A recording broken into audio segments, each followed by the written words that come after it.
Allah berfirman dalam Al-Quran surat Ibrahim ayat 24, kaifa daraballahu bihadza masalan. Jadi alam taro kaifa daraballahu bihadza masalan. Jadi apakah kalian ini tidak mengambil pelajaran dengan sebuah permisalan? Apa permisalan yang Allah berikan? Kalimatan thayyibatan ka syajaratin thayyibah. Sesungguhnya permisalan sebuah kata-kata yang baik itu seperti pohon yang baik. Maksudnya pohon yang baik ini apa? Ulama-ulama tafsir itu mengatakan seperti pohon kurma. Jadi pohon yang baik itu kayak pohon kurma. Pohon kurma itu seperti apa? Allah katakan di dalam Al-Quran, asluhas sabitun. Jadi akarnya itu sangat menghujam ke tanah. Wa far'uha fis sama. Dan kemudian cabang-cabangnya mengarah ke udara. Pernah lihat pohon kurma? Udah pernah lihat ya? Ada nggak pernah lihat pohon kurma yang cabangnya menjuntai ke bawah? Hampir-hampir nggak ada. Semuanya pasti ke atas. Kalau pohonnya sehat ya. Kalau pohonnya sakit udah mau mati, nah itu cabang-cabangnya ke bawah. Tapi kalau sehat pasti cabang-cabangnya ke atas. Asluha sabitun wa far'uha fis sama. Jadi akarnya turun ke bawah, lalu kemudian cabang-cabangnya mengarah ke atas. Ulama-ulama tafsir mengatakan bahwa pohon yang baik itu akarnya ke bawah menghujam, maksudnya adalah seperti manusia akidahnya kuat. Wa far'uha fis sama, dan cabang-cabangnya yang ke atas itu diibaratkan dengan amal-amalnya yang mengarah kepada langit. Jadi amal-amalnya itu tidak lagi amal-amal yang hina, amal-amal yang rendah, tapi amal-amal yang tinggi, senantiasa menuju ke udara, senantiasa menuju ke langit, ditujukan pada Allah Subhanahu wa taala. Maksudnya begitu. Tu'ti ukulaha kulahin. Yang paling penting di situ dijelaskan, pohon ini selain akarnya menghujam kuat, akidahnya sangat kuat sekali, lalu kemudian far'uha fis sama, dan amal-amalnya senantiasa menuju kepada langit. Tu'ti ukulaha kulahin. Dia memberikan manfaat bagi setiap manusia setiap waktunya. Artinya seorang muslim itu baru bisa dikatakan jadi seorang muslim kalau seandainya memberikan manfaat. Kalau nggak ada manfaat, itu berarti diragukan sebagai seorang muslim. Karena kenapa? Jadi gini, manfaat itu apa sih? Manfaat itu adalah kadar yang diterima oleh orang atas keberadaan kita. Nah itu manfaat. Contoh misalnya, cara paling mudah untuk mengukur manfaat, kalau kita sudah mati. Jadi kalau kita sudah mati dirindukan oleh orang, nah itu berarti kita bermanfaat. Inna lillahi wa inna ilaihi roji'un. Telah meninggal dunia Felix Xiao. Waduh, innalillah, Felix Xiao meninggal. Padahal dulu orangnya begini baik. Kita merindukan dia. Kalau dia meninggal berarti nggak ada lagi berbuat kebaikan. Nah itu berarti contoh manfaat. Tapi kalau inna lillahi wa inna ilaihi roji'un diumumkan di masjid, meninggal dunia Felix Xiao, orang bilang alhamdulillah, untung dia mati. Nah kenapa? Karena semasa hidupnya dia bikin kacau, bikin kisruh misalnya. Itu salah satu tanda-tanda bahwa dia tidak bermanfaat. Tu'ti ukulaha kulahin. Dia memberikan buahnya setiap waktunya bi'idni rabbiha. Sesuai dengan kehendak Allah Subhanahu wa taala. Artinya orang muslim itu akidahnya kuat, lalu kemudian cabang-cabangnya mengarah ke udara, memberikan buah setiap waktunya. Ini yang dipermisalkan di dalam surat Ibrahim tadi ayat ke-24. Alam taro kaifa daraballahu bihadza masalan kalimatan thayyibatan kasyajaratin thayyibah. Sesungguhnya kata-kata yang baik atau kalimat tauhid itu seperti pohon yang baik. Kalau ibaratkan sebuah pohon, kalau pohon itu kan yang paling penting justru yang tidak kelihatan. Kalau kita lihat pohon, mungkin yang kita lihat adalah daunnya, yang kita lihat mungkin adalah pohonnya, yang kita lihat batangnya, yang kita lihat adalah buahnya. Tapi banyak orang tidak menyadari bahwa semua itu tadi, baik batang, baik daun, baik buahnya, itu semua tergantung pada akarnya. Maka yang disebutkan pertama kali oleh Allah, asluha sabitun. Sesungguhnya yang namanya pohon itu akarnya harus menghujam kepada tanah. Kalau akarnya tidak menghujam kepada tanah, maka ini bukan pohon yang baik. Jadi seperti apa pohon yang baik? Kita gambarkan menurut para ulama, pohon yang baik itu adalah pohon kurma. Nah, jadi kalau misalnya pohon kurma, nah pohon kurma itu adalah yang pertama asluha sabitun. Jadi pohon kurma itu harus kemudian akarnya menghujam ke tanah. Nah kalau seandainya akarnya nggak menghujam ke tanah, dia nggak akan baik pohonnya. Nah maka ini akarnya menghujam ke tanah dulu. Nah baru kemudian ketika akarnya menghujam ke tanah, baru dia kemudian punya far'uha fis sama. Nah itu, dan cabang-cabangnya mengarah ke udara.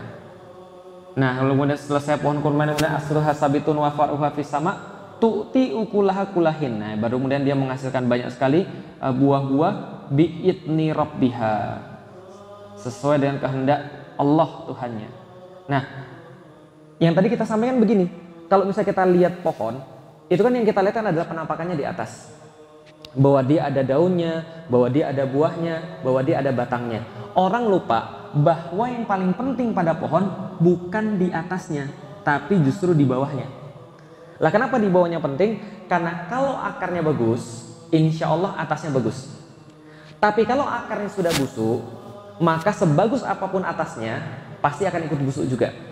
Tapi kalau akarnya masih ada, mau ditebang berapa kali pun pelepahnya, mau diambil berapa kali pun buahnya, maka dia akan terus tumbuh. Bisa dipahami ya? Nah, makanya kita bahas pada hari ini adalah tentang masalah akar. Yaitu adalah tentang masalah di dalam Islam akarnya adalah akidah. Nah, kenapa namanya akidah?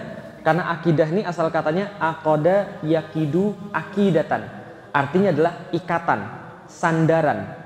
Dalam bahasa Al-Quran, akidah ini dikenal dengan nama iman. Berarti kalau seandainya teman-teman mendengar kata-kata iman di dalam Al-Quran, maka di dalam pembahasan ulama namanya akidah. Berarti iman sama dengan akidah. Bedanya apa? Ini ditemukan di dalam Al-Quran. Kata akidah ditemukan dalam pembahasan para ulama, tapi artinya sama, sesuatu yang paling dasar, sesuatu yang menyebabkan ada bangunan-bangunan lain di atasnya, sesuatu yang menopang, sesuatu yang menjadi sandaran. Pohon kalau nggak ada akarnya kira-kira gimana? Kena angin tumbang. Jangankan kena angin, gitu kan ya? Dikasih kutu dikit tumbang. Kalau nggak ada akarnya, makanya namanya akidah, sandaran, ikatan, kekuatan, sama dengan iman. Iman sama dengan akidah. Oke, lihat di Indonesia. Kira-kira orang Indonesia banyakan Muslim atau bukan? Muslim. Berapa persen? 85 ya? Kurang nggak? Oh, sudah harga pas ya? Baik. Indonesia katanya Islamnya minimal 85%. Tapi pertanyaannya, kalau Islam katanya adalah paling banyak di negeri ini, dan Islam itu sesuai dengan yang kita tahu adalah agama yang paling baik, agama yang paling bagus, harusnya Indonesia adalah yang paling bagus di dunia. Karena Allah katakan di dalam Al-Quran, kuntum khairu ummah, surat Ali Imran ayat 110. Anda ini adalah umat yang terbaik. Kuntum khairu ummatin ukhrijat linnas. Anda adalah umat yang terbaik yang terlahir ke tengah-tengah manusia. Tapi pertanyaannya, Indonesia paling bagus di dunia atau bukan? Sudah atau belum? Kayaknya belum. Lah kenapa? Miskin, ya. Korupsi terbesar di Asia Tenggara. Keadaan negara kacau balau. Kalau hujan, banjir. Kalau kemarau, kering. Ini yang terjadi pada orang-orang Indonesia. Banyak kemudian masalah-masalah yang kemudian belum selesai. Kita tidak mampu berbuat apa-apa ketika ada masalah-masalah di dunia seperti di Palestina, di Suriah, di Rohingya, dan sebagainya. Jangankan menyelesaikan masalah orang lain, masalah kita sendiri aja kita belum selesai. Itu dari segi yang makro. Dari segi yang mikro, Masya Allah, orang-orang Muslim banyak yang nggak bisa dipercaya. Betul begitu? Kalau dagang ke pasar, jangan beli sama orang Muslim. Lah kenapa? Nggak jujur. Nanti dimahalin. Belinya sama itu aja tuh, sama engkoh-engkoh aja. Nanti jujur, nggak usah beli sama orang Muslim, nanti mahal. Misalnya contoh gitu kan ya. Nah makanya cocok kayaknya kalau saya dagang di pasar gitu kan ya. Sudah Muslim, sipit gitu ya. Nah Masya Allah, itu nggak termasuk materi. Nah yang pengen kita kasih tahu adalah, kenapa justru orang Muslim yang harusnya dia yang terbaik, harusnya paling jujur, harusnya paling terpercaya, kalau kita lihat sirah Nabi itu kayaknya nggak ada celah, kok malah bermasalah seperti itu? Dalam pandangan Islam, berarti yang bermasalah adalah akidahnya, yang bermasalah adalah akarnya tadi. Nah kenapa? Karena akarnya berarti belum selesai. Kalau akarnya sudah selesai, semuanya bisa diselesaikan dengan gampang. Nah, kenapa akarnya bisa bermasalah? Karena Islamnya, karena agamanya diperoleh bukan dari proses berpikir. Akidahnya ikut-ikutan. Ketika akidahnya ikut-ikutan, maka Islamnya tidak memberikan efek. Nih, sebelumnya saya jelasin dulu tentang overview daripada Islam. Pertanyaannya gini. Pertanyaannya sih, kenapa sih kita harus kemudian beragama Islam kan gitu? Kenapa sih kita nggak beragama yang lain misalnya? Kenapa sih kita nggak ngambil misalnya contoh ya, anggaplah agama-agama yang lain selain Islam. Kenapa sih harus Islam? Ini overview sedikit teman-teman sekalian. Manusia itu punya sesuatu keistimewaan. Apa keistimewaan manusia yang tidak ada pada yang lain? Akal. Akal ini menyebabkan kita jadi berbeda daripada hewan. Makanya para filsuf mengatakan bahwa manusia itu adalah hewan yang berpikir. Gampangnya begitu. Gara-gara kita punya akal, kita jadi beda dengan yang lain. Selain punya akal, manusia punya sesuatu yang lain. Namanya adalah kebutuhan naluriah. Atau bukan kebutuhan ya, keinginan naluriah. Keinginan naluriah ini misalnya seperti apa? Kalau yang kemarin dibahas, mempertahankan diri, melestarikan keturunan, satu lagi mensucikan sesuatu gitu kan ya. Kalau misalnya mempertahankan diri itu seperti kalau ditabok marah, kalau melestarikan keturunan seperti mencintai orang tua, mencintai anak-anak dan sebagainya. Yang ketiga apa? Yang ketiga, akal, keinginan naluriah, satu lagi oke, keperluan jasmani ya. Bahwa kemudian manusia ini punya jasmani yang itu adalah harus kita penuhi, ini adalah sesuatu yang pasti.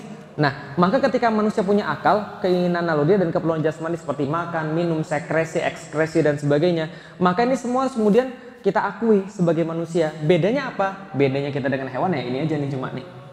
Kalau yang dua ini hewan juga ada. Hewan perlu makan?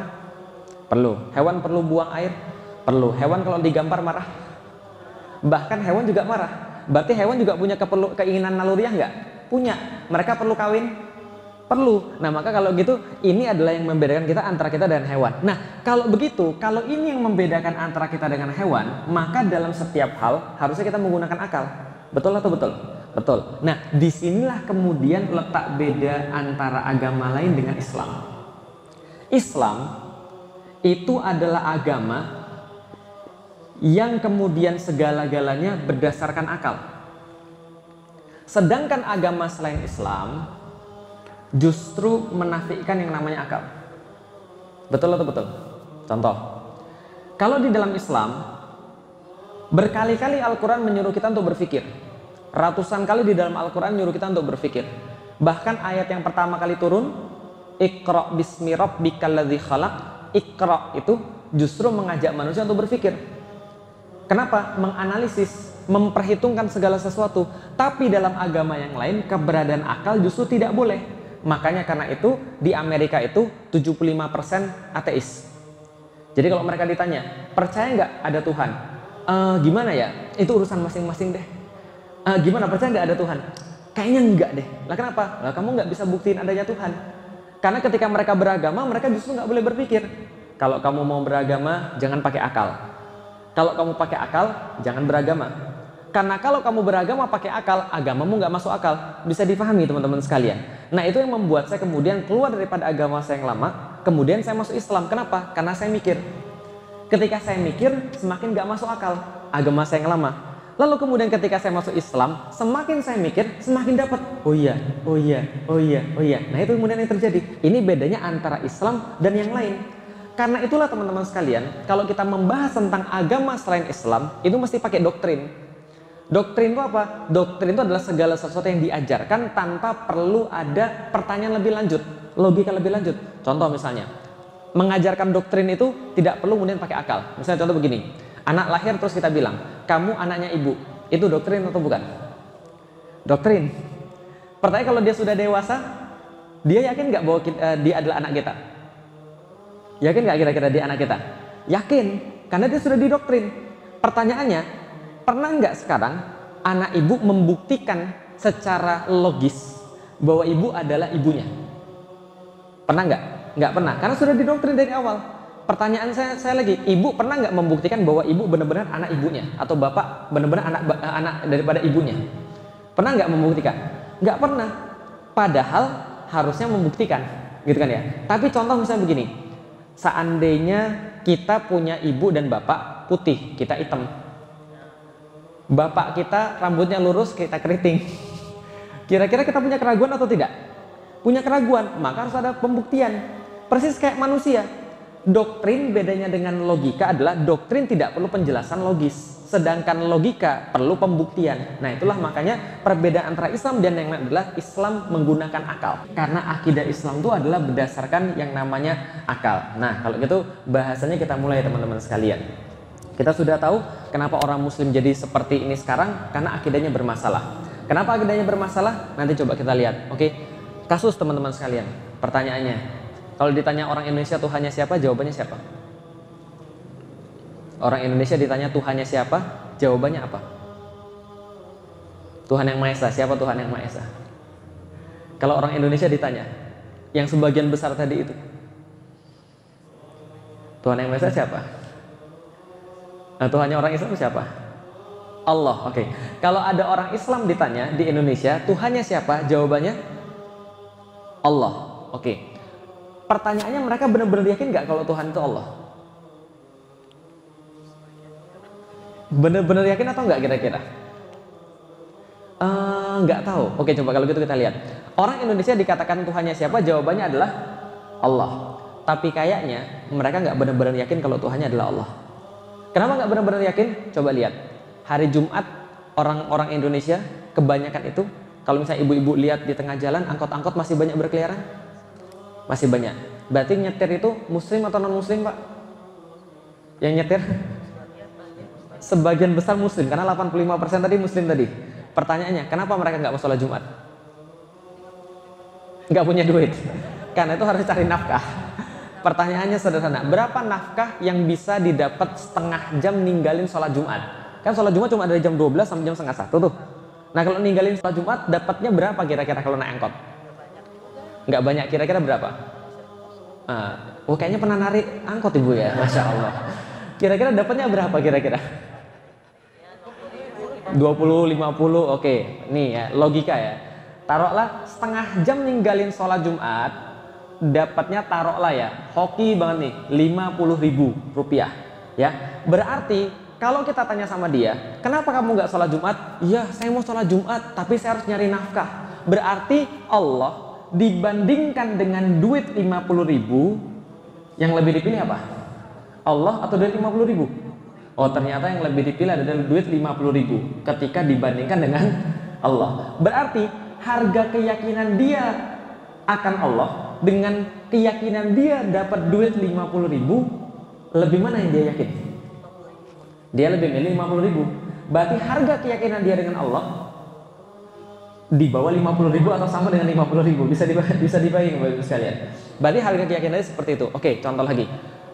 Ngelanggar jalur busway ketangkep polisi. Nggak semua polisi begini, tapi ada yang begini. Kenanya berapa? 500. Berarti ini mobilnya keren kayaknya gitu kan. Kalau mobil yang biasa-biasa dapatnya 100, 125, 150 gitu kan ya. Kalau pakai motor masih bisa lah 75 itu ya. Nah, itu harga keyakinan dia diganti dengan duit segitu. Berarti nggak semuanya, tapi ada yang begitu. Berarti keyakinan polisi tentang kejujuran, keadilan bisa diganti dengan duit 75, 150, 200. Bisa dibayangin maksud saya kira-kira ibu-ibu sekalian dan bapak-bapak sekalian. Artinya setiap manusia itu punya keyakinan dan keyakinannya bisa ditukar dengan sesuatu. Semakin tinggi posisinya, biasanya tukarnya semakin banyak. Kalau misalnya reserse mungkin sekitar puluhan juta. Kalau hakim mungkin ratusan juta. Kalau hakimnya lebih tinggi lagi, hakim Mahkamah Konstitusi bisa misalnya 10 miliar misalnya. Tapi setiap orang bisa diganti. Pertanyaannya, kalau masih bisa diganti dengan duit 50.000 begini, ini akidah atau bukan? Akidah atau bukan? Bukan. Oke, kalau gitu kita lihat teman-teman sekalian. Kalau masih bisa diganti berarti bukan akidah. Oke, lihat. Nih, sekarang yang lain. Nabi Ibrahim. Nabi Ibrahim ketika dia itu berbuat sesuatu, lalu kemudian Raja Namrud tahu dan marah, kemudian dia mau dibakar. Oke. Dibakar api dibanding dengan keyakinan dia terhadap Allah, kira-kira yang dia pilih mana ketika diancam dibakar, atau kemudian dia pilih Allah? Dia lari atau dia woles saja? Woles itu tahu, slow, santai. Dia pilih mana, lari atau tetap di situ? Ternyata yang dia pilih adalah Allah. Pertanyaannya, Nabi Ibrahim tahu nggak kalau dibakar itu mati? Tahu nggak api itu panas? Tahu, oke. Kadar 0 sampai 100%. Kira-kira Nabi Ibrahim tahu berapa persen kalau api itu panas? 100%. Oke. Pertanyaannya, kenapa dia tetap milih Allah? Oke, coba lihat ya. Kira-kira Nabi Ibrahim mikirnya begini. Saya tahu api itu panas 100%. Tapi saya lebih yakin Allah itu ada. Saya tahu api itu panas bisa membakar saya. Saya punya buktinya, tapi saya lebih yakin Allah itu ada.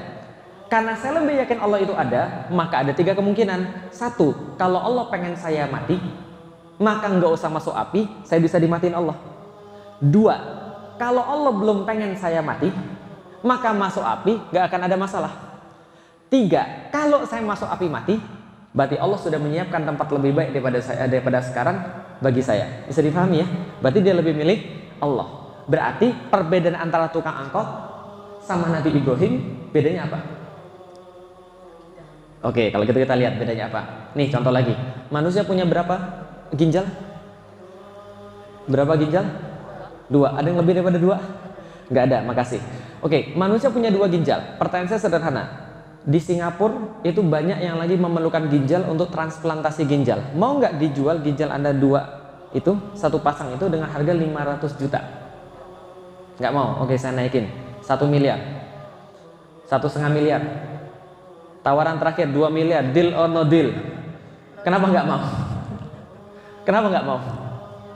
Percuma mati. Oke, pertanyaan saya, 0 sampai 100%, berapa persen Anda yakin kalau diambil 2 ginjal pasti mati? 100%. Pertanyaannya, datang dari mana keyakinan Anda 100% kalau diambil 2 ginjal pasti mati? Kok bisa yakin 100%? Dari mana datangnya keyakinan itu? Kita tahu fungsi ginjal, Mas.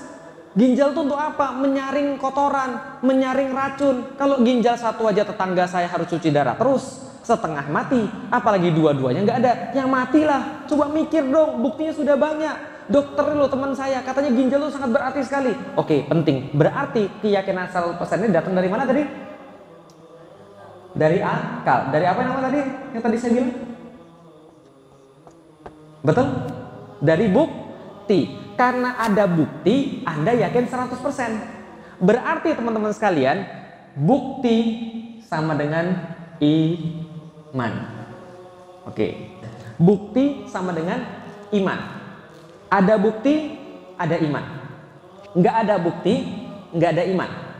Sedikit bukti, sedikit iman. Semakin banyak bukti, maka semakin besar iman. Sampai pada satu titik di mana bukti semakin banyak dan semakin kuat, maka dia berubah menjadi iman yang 100%. Kalau iman sudah 100%, maka Anda nggak akan dapat diganti oleh apapun. Mau 1 miliar, 2 miliar, 3 miliar, anak Anda mati semua, suami Anda mati, istri Anda mati, bahkan dunia mau hancur sekalian pun nggak akan ngaruh. Lah kenapa? Karena imannya sudah punya bukti. Nih lihat, seberapa sih besar bukti ini bagi kehidupan manusia? Seberapa pengaruh sih bukti bagi kehidupan manusia? Coba kita lihat. Kita bahas lagi tentang iman sama dengan bukti. Judulnya sederhana, iman sama dengan bukti. Seberapa besar nih kemudian pengaruh bukti itu bagi kehidupan manusia? Pernah ke dokter? Ada yang dokter di sini? Gak ada yang dokter. Tapi pernah ke dokter? Pertanyaannya, kalau Anda pergi ke dokter, dokter ngasih resep, Anda taat atau Anda debat? Pernah ngeliat nggak ada pasien pergi ke dokter dikasih resep di debat? Pernah? Ada yang pernah debat dokter? Dokter bilang gini, Mas, ini saya kasih resep ya. Kalau pernah itu luar biasa loh, perlu dimasukkan dalam Guinness Book of Record gitu kan ya. Ini saya kasih resep, Mas.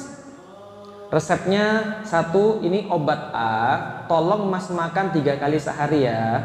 Nanti kalau Mas makan 3 kali sehari, nanti insya Allah selama 4 minggu sembuh ya. Tapi ingat, harus dihabisin obatnya 3 kali sehari. Jangan dilewatkan. Pagi sekali, siang sekali, sore sekali. Jangan dilewatkan ya. Ini penting banget. Kalau Anda tidak makan 3 kali sehari, nanti balik lagi penyakitnya. Dan penyakitnya lebih parah nih sekali balik lagi. Oke. Yang kedua, Mas, ini ada obat B, tolong makan 2 kali sehari. Tapi ini nggak saya batasin, mau makan pagi sore boleh, mau makan siang sore boleh, mau malam pagi boleh, terserah. Yang penting 2 kali sehari. Nah, dan ini yang ketiga, ini ada obat C, boleh ditebus, boleh tidak. Ini obatnya pilihan aja, Mas. Tapi kalau mau cepat sembuh, tolong ditebus obatnya. Karena ini vitamin saja, supaya Mas lebih cepat sembuh, lebih cepat sehat lagi. Oke, jelas ya? Ada 3 obat A, B, C, 1 3 kali sehari, 1 2 kali sehari, yang satu lagi pilihan-pilihan saja. Pertanyaan saya, ada nggak pernah ada orang yang mendebat dokternya?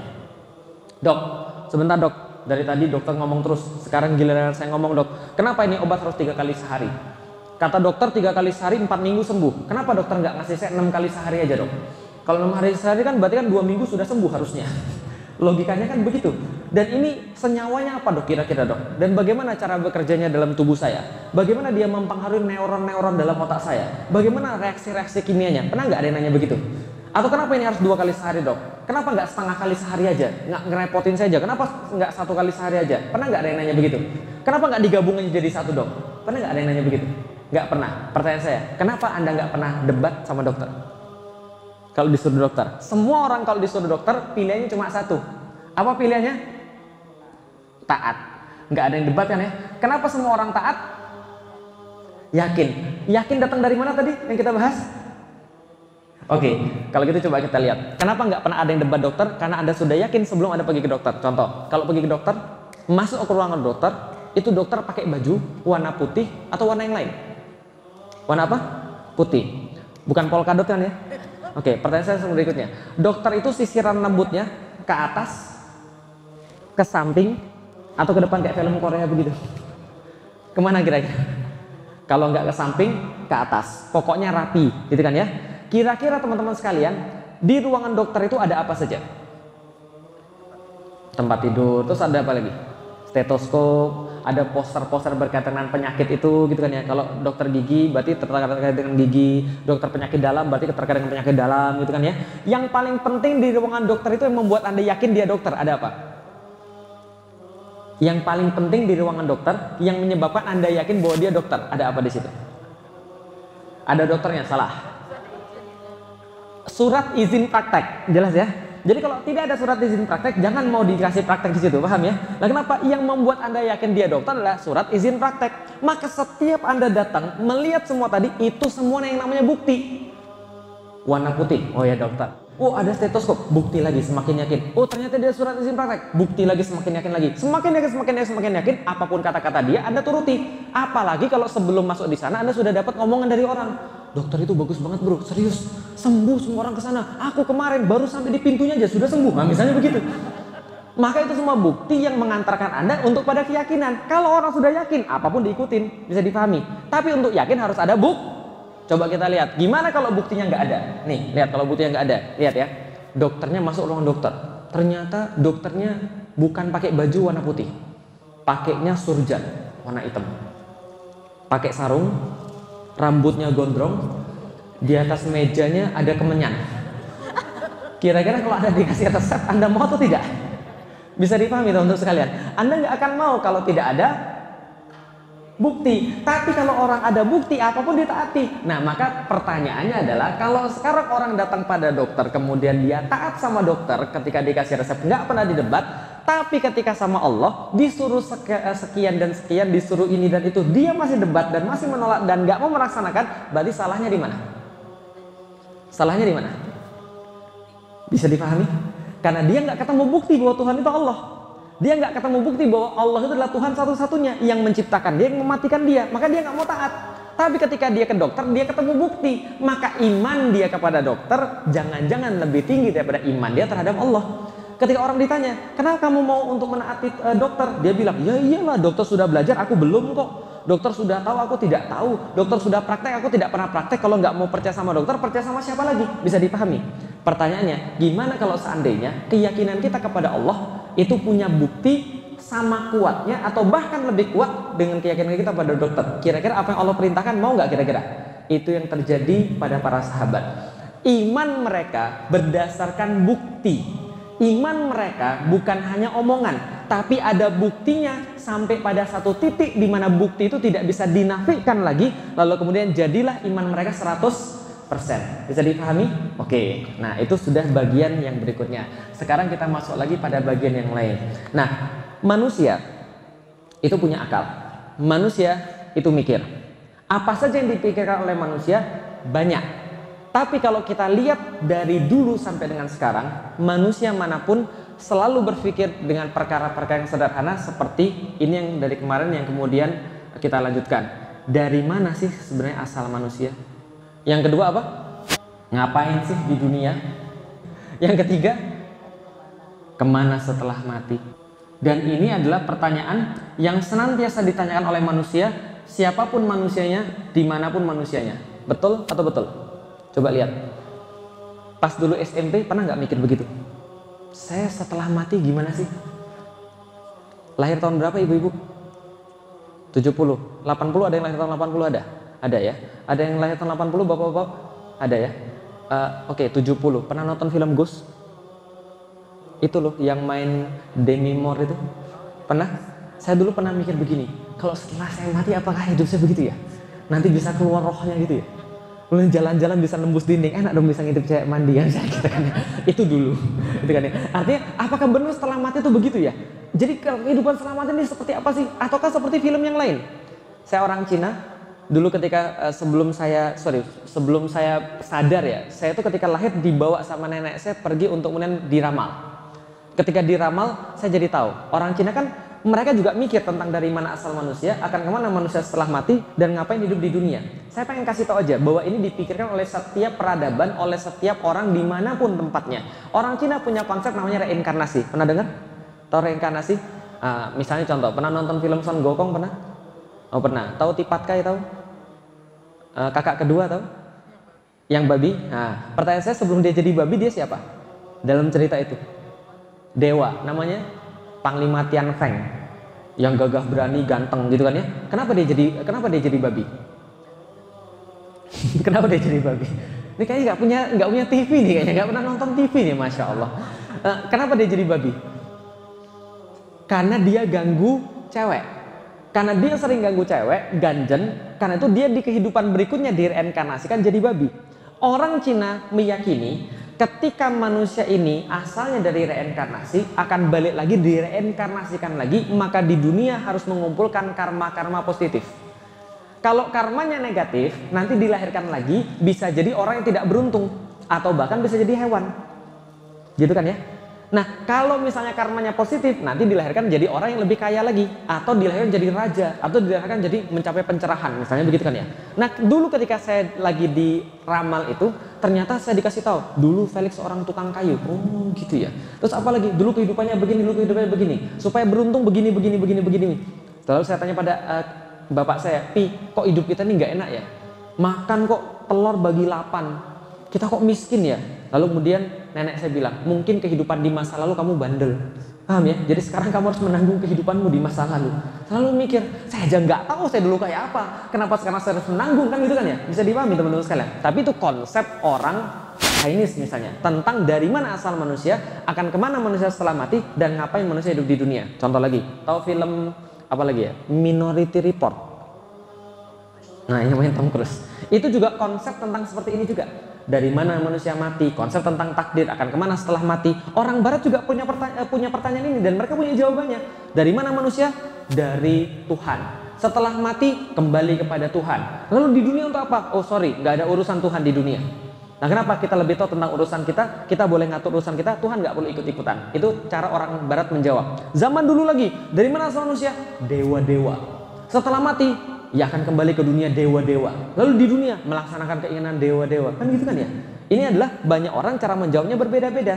Nah, ini yang mau kita jawab. Dari mana asal manusia, ngapain manusia di dunia, dan akan kemana setelah mati. Oke, kalau gitu kita coba untuk menjawab satu persatu. Dari mana asal manusia, ngapain manusia di dunia, dan akan kemana setelah mati.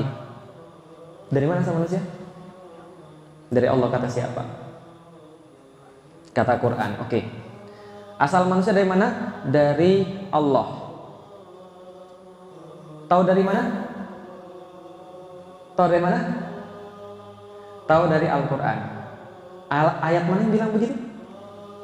Hayo lo. Ayat mana yang bilang begitu? Oh ada Ustaz. Khalaqal insana min salsalin kal fakhar. Allah menciptakan manusia dari tanah seperti tembikar misalnya. Oke, dalam surat Ar-Rahman. Berarti kita tahu dari Al-Quran. Kenapa percaya dengan Al-Quran? Kenapa percaya dengan Al-Quran? Karena Al-Quran kitab suci. Kata siapa? Tuntunan hidup. Kata siapa? Kata siapa Al-Quran kitab suci tuntunan hidup? Kata siapa? Kata siapa Pak? Ada yang tahu? Oh, kata Ustadz. Bagus. Gak apa-apa, belajar tuh gak ada yang salah. Kata Ustadz. Ustadz tahu dari mana? Ustadz tahu dari mana? Dari pesantren. Yang ngajarin siapa?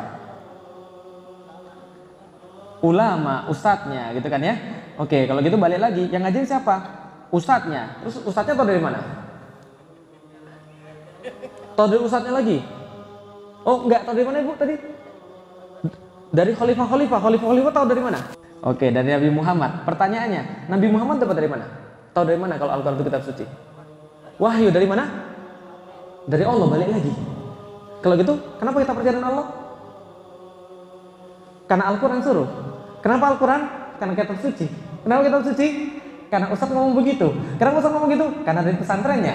Dari mana pesantrennya? Dari Ustadznya lagi. Dari Ustadznya lagi dari mana? Dari para khalifah. Terus dari Rasulullah Muhammad. Terus dari mana lagi? Dari Allah. Bolak-balik dong. Muter-muter dong. Pertanyaan saya. Nih, coba buka nanti kalau pulang, buka Excel, terus ketik A sama dengan B karena B sama dengan C karena C sama dengan A. Itu namanya cyclic formula. Ini namanya formula berulang-ulang yang tidak bakal menimbulkan yang namanya akidah atau iman tadi karena orang jadi tidak yakin, nggak percaya. Contoh, duluan mana, bebek atau telur? Duluan mana, telur atau bebek? Bebek, telur, telur, bebek gitu kan, itu curang namanya. Duluan mana, bebek atau telur? Bebek. Bebek nggak mungkin kalau nggak dari telur. Telur nggak mungkin kalau nggak dari, berarti duluan mana, telur atau bebek? Kira-kira duluan mana, sebenarnya gimana? Duluan bebek. Oh, Allah menciptakan binatangnya dari bebek bukan dari telur, kata siapa? Balik lagi dari di sini, bisa dipahami dulu sekalian. Oke, kira-kira yang tadi muter-muter ini sama nggak dengan bebek sama telur? Sama nggak dengan bebek sama telur? Bebek dari telur, telur dari bebek. Ini namanya cyclic formula, logical fallacy. Ketika seorang manusia membuktikan sesuatu dengan dalil yang disandarkan pada sesuatu lagi, maka itu semua jadi batal. Contoh, nih contoh lagi. Ada dua orang ngomongin tentang saya. Coba lihat ini aneh atau tidak, ya. Ada dua orang ngomongin tentang saya. Coba lihat ini aneh atau tidak. Yang pertama bilang, bro, menurutmu Felix Xiao itu gimana sih orangnya? Orang kedua bilang, orangnya baik banget. Orang pertama nanya lagi, kok kamu tahu kalau dia orang baik? Orang yang satu bilang, ya iyalah, dia sudah ngomong sama saya kok kalau dia orang baik. Yang satu lagi bilang, kok kamu percaya kata-kata dia? Nah iyalah, dia tuh nggak pernah bohong kok. Loh kok kamu tahu dia nggak pernah bohong? Kan dia orang baik. Paham ya selesai? Paham ya? Ini aneh atau tidak? Ada orang ditanya tentang saya, dia kemudian bilang dia Felix orang baik. Kenapa? Karena dia nggak pernah bohong. Lah kenapa dia nggak pernah bohong? Karena dia orang baik. Jelas. Berarti namanya cyclic formula. Sesuatu dibuktikan dengan sesuatu itu. Teman-teman sekalian, Anda mungkin merasa tertawa ketika melihat logika-logika semacam ini, tapi logika semacam ini adalah logika yang dipakai oleh seluruh agama-agama di Indonesia, termasuk di dunia, kecuali Islam. Tapi sayangnya orang Muslim sekarang sudah mulai terjangkit peristiwa kayak begini. Paham ya? Karena itu akidah mereka nggak pernah beres, karena akidah mereka muter-muter, sehingga mereka nggak pernah yakin bahwa sebenarnya mereka berasal daripada Allah. Lah kenapa? Karena mereka tidak pernah berpikir dan mencari bukti sehingga mereka bisa beriman dengan yakin. Bisa dipahami teman-teman sekalian? Oke, kalau gitu kita coba supaya nggak muter-muter ya, supaya akidah kita kemudian nggak muter-muter kayak tadi. Oke, coba lihat teman sekalian. Dulu ketika saya SMP, saya pernah berpikir dari mana asal manusia. Asal manusia dari mana? Dan ketika saya kemudian belajar dari mana asal manusia, waktu itu saya diajarin bahwa manusia asalnya dari Tuhan. Itu yang dikatakan oleh bapak ibu saya. Tuhan itu siapa? Ya Tuhan, pencipta manusia. Lalu kemudian saya tanya sama pastor pada waktu itu. Ini perjalanan saya, bukan untuk kemudian menghina atau bukan untuk apa, berbagi saja. Saya tanya sama pastor, pastor saya dari mana? Dari Tuhan. Lalu kemudian saya tanya lagi, Tuhan yang mana? Dari Tuhan Bapa. Lalu saya tanya, Tuhan Bapa, Putra dan Roh Kudus. Kenapa Tuhan harus ada 3?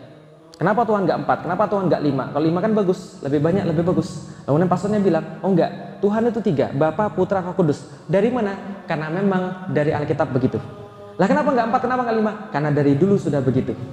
Nggak usah banyak tanya, Tuhan itu 3. Kenapa harus 3? 3 ini kayaknya susah. Nggak apa-apa, 3 dalam 1 dalam 3. 3 tetap 1 ada 3. 3 tidak bisa dipisah-pisahkan karena tetap 1 tetap ada 3 karena memang ada 3 bentuk. Paham teman-teman sekalian? Nggak paham, saya juga nggak paham waktu itu. Makanya saya kemudian pusing. Ketika saya pusing kemudian saya tanya lagi, oke kalau begitu Tuhan yang menciptakan manusia. Pertanyaannya kalau gitu yang menciptakan Tuhan siapa? Oh enggak, Tuhan nggak diciptakan. Kenapa Tuhan nggak diciptakan? Berarti kan kalau ada bapaknya, ada kemudian anaknya, lalu kemudian ada lagi kemudian bapaknya lagi yang lain. Oh enggak begitu. Kenapa? Dari dulu sudah begitu. Lik, kamu nggak boleh banyak tanya. Kalau kamu banyak tanya, berarti kamu belum beriman. Kalau gitu beriman itu apa? Beriman adalah percaya tanpa banyak tanya. Kalau kamu banyak tanya, berarti belum beriman. Jelas sampai di sini teman sekalian? Akhirnya singkat cerita, ketika saya mendapatkan jawaban seperti yang nggak pasti, akhirnya saya keluar daripada agama saya yang lama. Secara fungsional. KTP saya masih agama Katolik, tapi saya nggak pernah lagi pergi ke gereja. Lah kenapa? Sudah nggak yakin. Lah kenapa? Nggak masuk akal sama sekali. Semakin dipikir semakin aneh. Lalu saya cari sendiri, dari mana asal manusia? Yang saya dapat asal manusia adalah dari sini. Sebentar.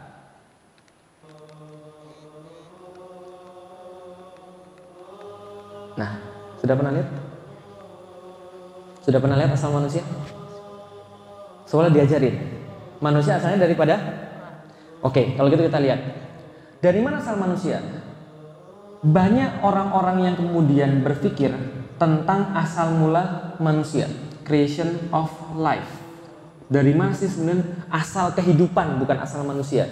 Orang punya banyak teori tentang creation of life. Intinya, kalau dalam teori creation of life ini, ada yang mengatakan bahwa teori pertama, kehidupan itu diciptakan secara sengaja, ya. Jadi by design. Ini teori pertama. Yang kedua, ada orang meyakini bahwa hidup ini adalah terjadinya kebetulan. Bahasa Inggrisnya kebetulan itu apa sih? Coincidence. Ada dua teori. Satu mengatakan bahwa dibuat, yang satu lagi mengatakan kebetulan. Dan teori yang zaman sekarang mengatakan bahwa kebetulan ini dunia yang paling tinggi, yang paling banyak peminatnya, namanya teori Big Bang. Ada yang pernah dengar? Jadi mereka bilang kan gini ya. Jadi alam semesta itu memuai karena seperti balon yang ditiup. Dari mana? Karena setelah mereka mengamati benda-benda angkasa, ini mohon maaf ya kalau seandainya ada agak kelewat cepat atau masih ada yang kurang ngerti, langsung angkat tangan aja, minta diulangi supaya nanti bisa maksimal. Ketika mereka mengamati alam semesta, mereka meneropong satu bintang dengan bintang yang lain. Ternyata satu bintang dengan bintang yang lain itu saling menjauh seiring dengan waktu. Bisa dipahami sampai di sini ya? Berarti alam semesta memuai. Jadi kalau misalnya tahun depan ternyata jaraknya jadi makin jauh antara satu bintang dan bintang lain. Anggaplah kalau misalnya bintang itu seperti balon yang kemudian dikasih titik-titik, kita tiup balonnya, maka semakin memuai balon itu, semakin besar balon itu, maka titik-titiknya semakin dekat atau semakin jauh? Bagus. Bagaimana kalau balonnya kemudian hilang anginnya? Dia jadi semakin mengerut lagi. Anggaplah kalau seiring dengan waktu alam semesta ini membesar, kalau kata para ilmuwan, maka kalau kita tarik mundur waktunya, berarti alam semesta semakin mengerut. Sampai jadi satu titik, yang titik ini tunggal, sampai satu titik ini kecil sekali. Berarti dulunya alam semesta itu cuma satu titik kata mereka. Yang kemudian meledak jadi kayak begini. Nah, alam semesta ini kata mereka, masanya tidak terhingga dulunya. Titik ini, bukan alam semesta, titik ini dulunya masanya tidak terhingga, tapi volumenya 0. Yang ahli fisika, bagaimana menjelaskan satu hal yang masanya tidak terhingga tapi volumenya 0? Pernah belajar fisika? Pernah. Salah satu hukum fisika, ada massa pasti ada volume. Ada volume pasti ada massa. Ini ada satu titik, masanya tidak terhingga tapi volumenya 0. Setelah meledak Big Bang, jadi masanya tetap tidak terhingga karena tidak terhitung sampai dengan sekarang, tapi volumenya juga tidak terhingga. Bisa difahami? Aneh nggak? Secara hukum fisika sudah tidak masuk. Tapi menurut cerita mereka, dari ledakan ini kemudian jadilah asap-asap banyak. Ada nitrogen, ada karbon, ada hidrogen, ada oksigen dan sebagainya. Kemudian seiring dengan waktu dia menggumpal jadi satu, membentuk planet. Setelah itu di planet itu ada banyak sekali proses-proses alam. Ada listrik, ada kemudian petir, ada kemudian ini terjadilah kemudian koagulasi, pengumpulan antara seluruh protein-protein yang sudah terbentuk itu. Mendadak dari protein-protein itu bisa bergerak. Mendadak yang bisa bergerak itu kemudian punya inti sel. Mendadak inti selnya ada membrannya. Kemudian mengumpulkan yang lain-lain, ribosom masuk, ini masuk, itu masuk, itu masuk, kemudian membentuk yang namanya sel. Sel lengkap. Setelah bentuk sel lengkap ini saling kemudian bersatu satu sama lain. Lalu bagi-bagi tugas. Kamu begini, kamu begini, kamu begini, kamu begini. Jadi organ. Dari organ-organ ngumpul, jadi sistem organ. Dari sistem organ, jadi organisme. Salah satunya kemudian jadi ikan. Setelah jadi ikan, ikannya bosan di laut kemudian manjat. Loh kan ini diajarkan kan ya. Ini cuma saya cerita dalam waktu 1 menit. Diajarkan ikan yang manjat ke atas punya kaki. Setelah punya kaki ikan yang manjat ke atas, ada yang bertulang belakang, ada yang nggak bertulang belakang. Yang bertulang belakang ada yang terbang, ada yang tetap di darat, ada yang tetap di laut. Yang di darat salah satunya jadi monyet, monyet jadi Anda. Kan gitu kan ya, paham teman sekalian? Dan semua itu dibingkai dalam satu frame namanya coincidence. Kehidupan ini terjadi secara kebetulan. Bisa dipahami teman-teman sekalian sampai di sini? Oke, kalau gitu kita lihat. Perkara coincidence ini kemudian dibahas oleh para ilmuwan lagi. Berapa kemungkinan, berapa persen probabilitas bahwa segala sesuatu terjadi secara coincidence? Oke, ternyata ada seorang ilmuwan namanya George Penrose. Siapa ini? Ini adalah seorang ilmuwan matematik berkebangsaan Inggris kalau saya nggak salah. Dia menghitung berapa probabilitas bahwa alam semesta terjadi secara kebetulan. Yang dia dapat probabilitasnya adalah alam semesta terjadi secara kebetulan, P-nya atau probabilitasnya sama dengan 1/10 pangkat 10 pangkat 1, 2, 3.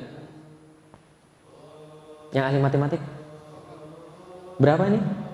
P sama dengan 1/10 pangkat 10 pangkat 1, 2, 3. Berapa? Ini jenius ini, Masya Allah. Berarti mendekati 0. Lah kenapa bisa begitu? Oke, yang belum nyampe jadi kira-kira begini. Ini saya baru mendapat jawaban. Berarti Pak Fahmi pasti dulunya IPA Pak ya? Nah, alhamdulillah. Karena kalau anak IPS jawabannya banyak. Nah, jadi kira-kira begitu. Oke, kalau gitu kita lihat. Jadi begini maksudnya. Oke, kalau ada pecahan, nanti kalau ngajarin anak ya, kalau ada pecahan, selesaikan yang bawah dulu baru yang atas. Ya, jadi jangan yang selesaikan yang atas dulu. Selesaikan yang bawah dulu baru yang atas. Oke, kalau gitu kita keluarin yang atas. 10 pangkat 10 pangkat 1, 2, 3. Ini berapa?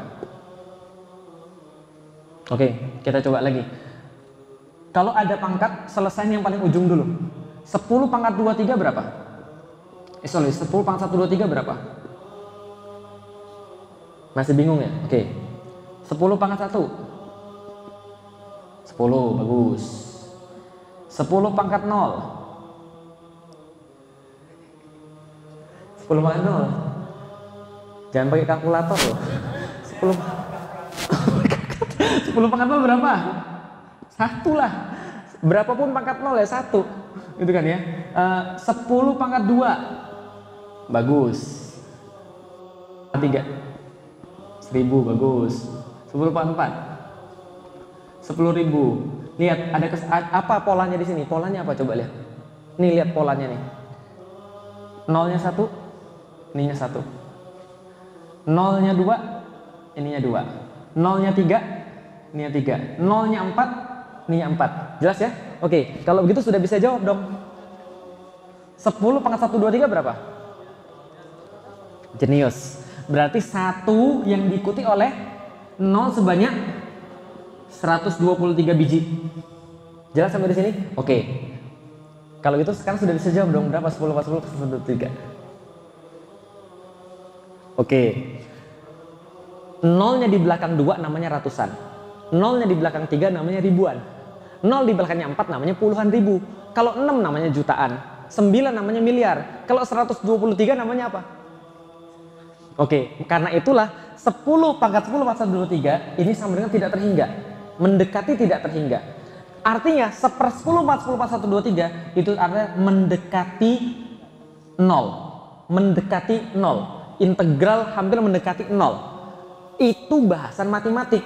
Tapi kalau bahasan orang kemudian ilmuannya, apa berarti probabilitas bahwa alam semesta terjadi secara kebetulan? Probabilitasnya sama dengan lebih dari tidak mungkin. Almost impossible. Hampir bukan almost, more than impossible. More than impossible bahwa alam semesta tercipta secara kebetulan. Artinya apa kesimpulannya? Kesimpulannya adalah satu-satunya kesimpulan adalah by design. Lah kenapa by design? Tuhan pasti ada. Kenapa Tuhan pasti ada? Karena tidak mungkin alam semesta terjadi secara kebetulan. Paham? Berarti untuk menemukan ada Tuhan, Anda nggak perlu agama. Jelas sampai di sini? Tapi kajiannya nggak selesai sampai di sini. Karena kalau selesai sampai di sini, Anda semua jadi ateis. Jelas ya? Untuk menemukan ada Tuhan, orang nggak perlu agama. Dari situ kemudian saya berpindah dari ateis menjadi agnostik. Saya dulu nggak percaya Tuhan. Kenapa? Tuhan bohong, cerita-cerita bohong aja. Karena agama saya yang lama saya nggak masuk akal. Tapi setelah mikir begini, saya jadi bertuhan. Jadi orang mikir itu mesti punya Tuhan. Cuma saya nggak punya agama karena saya belum tahu agama mana yang benar. Jelas sampai di sini? Oke, tapi Ustaz ada yang bilang Tuhan tuh nggak ada. Lah kenapa Tuhan nggak ada? Kata para ateis, menurut para ateis Tuhan tidak ada karena tidak ada bukti Tuhan itu ada. Oke, logika mereka begini. Tuhan itu harus ada bukti. Ya, kayak tadi kita bahas lah gitu kan ya. Akidah harus ada bukti. Kalau tidak ada bukti, berarti tidak ada Tuhan. Jadi paham ya? Itu menurut mereka. Tapi itu belum benar. Itu baru setengah benar. Kenapa setengah benar? Saya mau cerita. Boleh cerita? Saya mahasiswa pertanian. Penelitian saya tentang manggis.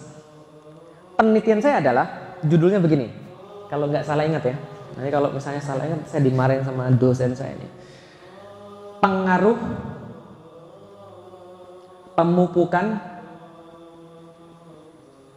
nitrogen terhadap produktivitas tanaman manggis. Sorry ya, anak IPB soalnya. Nah, pengaruh pemupukan nitrogen terhadap produktivitas pada tanaman manggis. Yang saya lakukan apa? Yang saya lakukan adalah saya mau ngetes ini manggis dipupuk sama nggak dipupuk, ini ada bedanya atau tidak. Maka yang saya lakukan adalah ada tanaman-tanaman kontrol yang tidak dipupuk sama sekali. 0 kg nitrogen per tahun. Jelas? Ini penting karena ini metode penelitian yang nanti akan kita aplikasikan pada akidah. Yang kedua, perlakuan 1 itu sekitar 30 kg nitrogen per tahun. Perlakuan 2, 60 kg nitrogen per tahun. Perlakuan 3, 90 kg nitrogen per tahun. Artinya apa? Nih coba lihat. Hipotesis saya tidak ada hubungan antara pemupukan sama nitrogen. Tapi hipotesis 1 saya ada hubungan antara pemupukan dengan nitrogen. Seandainya kalau saya bilang setelah saya teliti, saya bilang gini, ternyata setelah saya pupuk, taruhlah nggak ada kontrol, saya pupuk 30, 60, 90, lalu kemudian saya bilang tidak ada pengaruh, boleh nggak? Nggak boleh, karena belum menghitung kontrolnya. Untuk apa kontrol ini? Untuk jadi sebuah perbandingan. Artinya begini, kalau kita bicara tentang Tuhan, ateis bilang Tuhan tidak ada karena tidak ada bukti. Ini baru setengah benar. Karena kalau mereka bilang Tuhan tidak ada sebab tidak ada bukti, itu baru setengah. Tapi mereka juga harus punya bukti bahwa Tuhan tidak ada. Paham sampai di sini? Kalau saya bilang tidak ada bukti bahwa nitrogen tidak berpengaruh, itu baru setengah. Harus saya buktiin juga bukti bahwa dia tidak berpengaruh. Bisa dipahami sekalian? Saya ulangi lagi. Ada orang bilang Tuhan tidak ada karena kita tidak bisa buktiin bahwa Tuhan ada, itu baru setengah.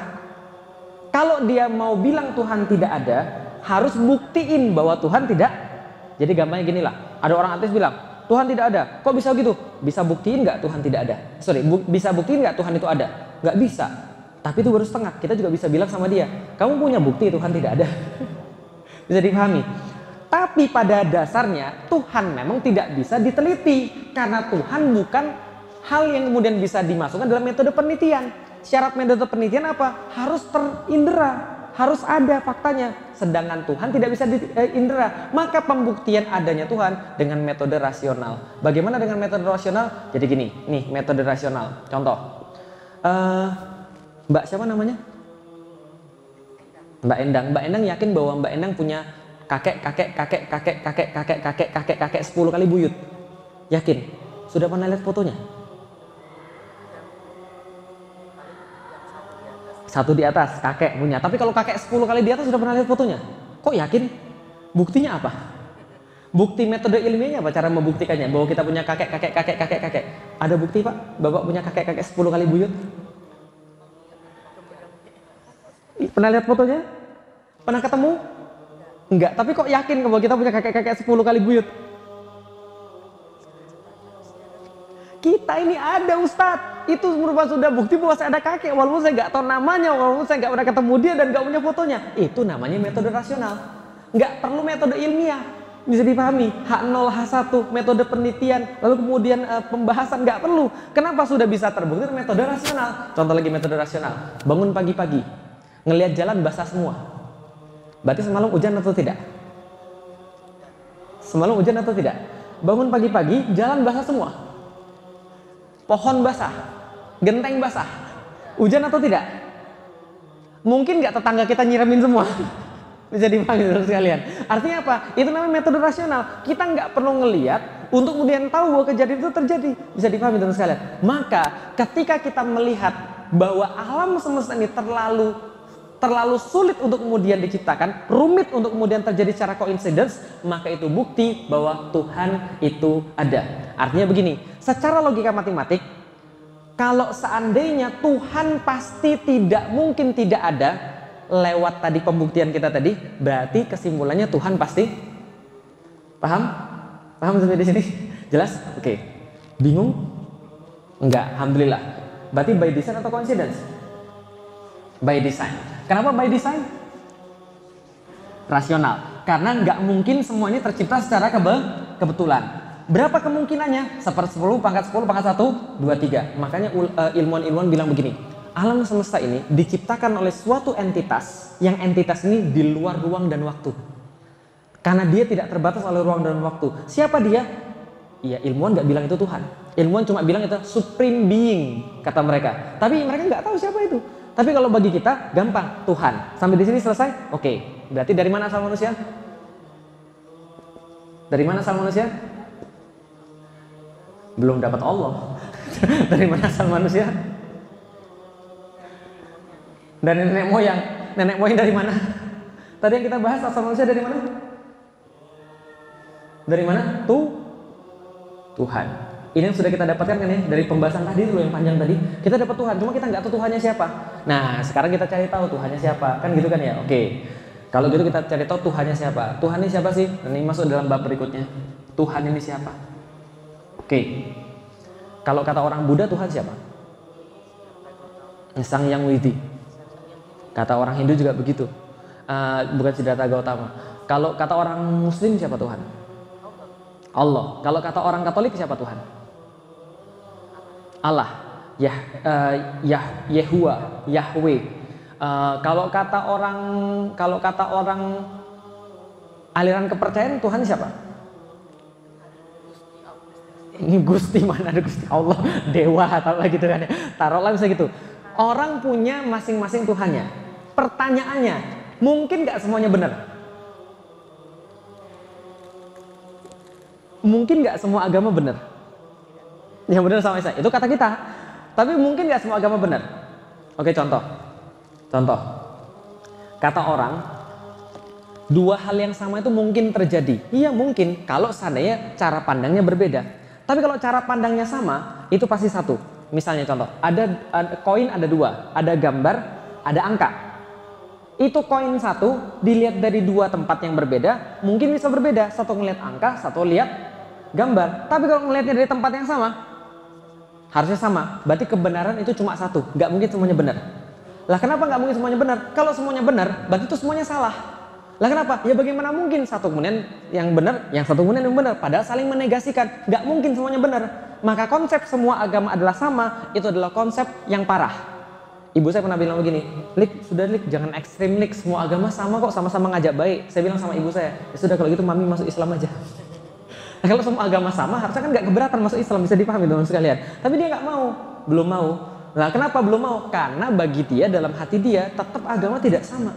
Bisa dipahami teman-teman sekalian. Oke, berarti kalau seandainya Tuhan itu kemudian yang benar cuma satu, kalau gitu kita coba lihat. Kenapa cuma Islam yang benar? Oke, kalau gitu kita lihat Tuhan. Pertanyaan sederhana, manusia itu ciptaan atau pencipta? Kita sudah bahas tadi kan ya, semua alam semesta ciptaan. Berarti setiap ciptaan, kalau kita bahas tentang 3 pertanyaan tadi, dari mana asal manusia, apa tujuan hidup manusia? Setiap manusia pasti punya tujuan penciptaan. Apa tujuan penciptaan manusia? Tujuan penciptanya? Terus aku tahu dari mana? Gitu kan, belum dibahas gitu kan ya. Oke, tujuan penciptaannya apa? Nah itu yang lagi kita bahas. Oke, supaya mempermudah, lihat nih, handphone zaman sekarang, gitu kan ya? Sini apa? Nah ini lah kira-kira. Oke, handphone zaman sekarang. Handphone ini sama nggak kayak manusia? Sama nggak kayak manusia? Sama-sama diciptakan. Berarti pasti punya pencipta. Siapa penciptanya handphone?